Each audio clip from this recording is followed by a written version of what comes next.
سورہ بنی اسرائیل آیات نمبر 71 تا 84۔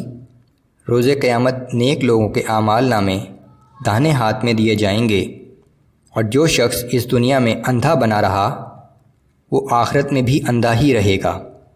رسول اللہ صلی اللہ علیہ وآلہ وسلم کو دشمنوں کی مخالفت کے باوجود اپنے موقف پر جمے رہنے کی تاکید۔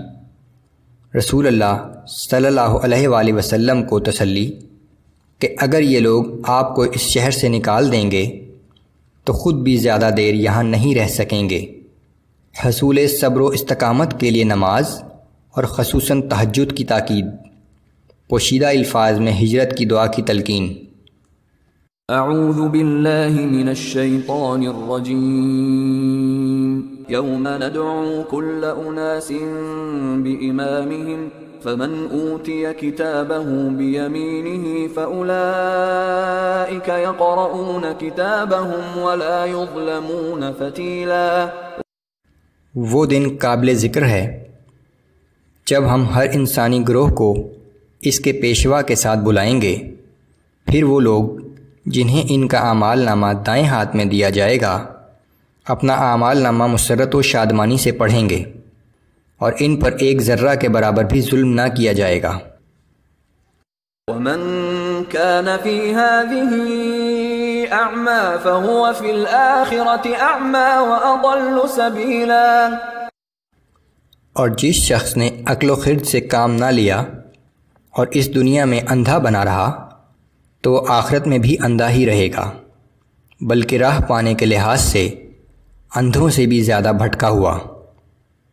وَإِن كَادُوا لَيَفْتِنُونَكَ عَنِ الَّذِي أَوْحَيْنَا إِلَيْكَ لِتَفْتَرِيَ عَلَيْنَا غَيْرَهُ وَإِذًا لَاتَّخَذُوكَ خَلِيلًا۔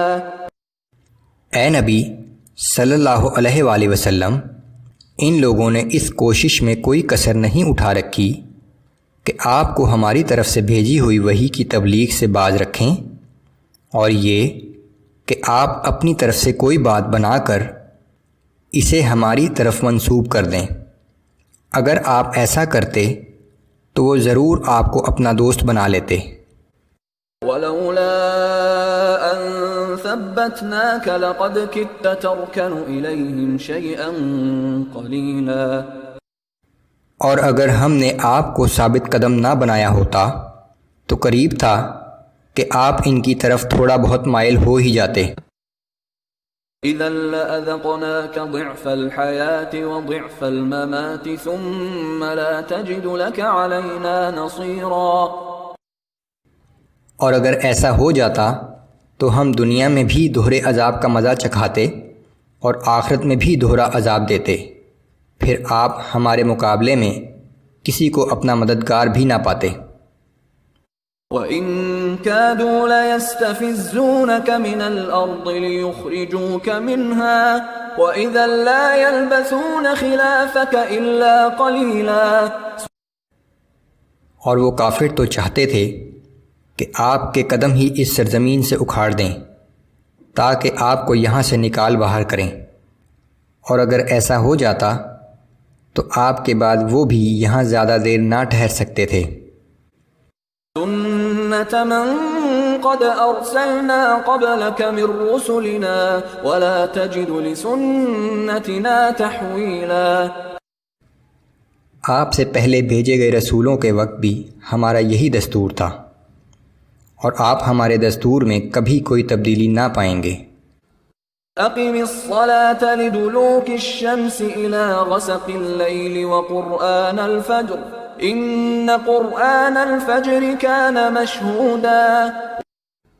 اے نبی صلی اللہ علیہ وآلہ وسلم، زوال آفتاب سے لے کر رات کے اندھیرے تک نمازیں ادا کیجیے، اور نماز فجر کا قرآن پڑھنا بھی لازم کر لیں۔ بلا شبہ صبح کی نماز فرشتوں کے حاضر ہونے کا وقت ہے۔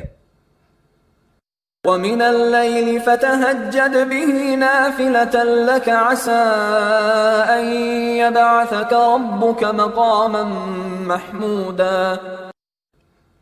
اور رات کے کچھ حصے میں تہجد بھی ادا کیجیے کہ یہ آپ کے لیے خصوصی عبادت ہے۔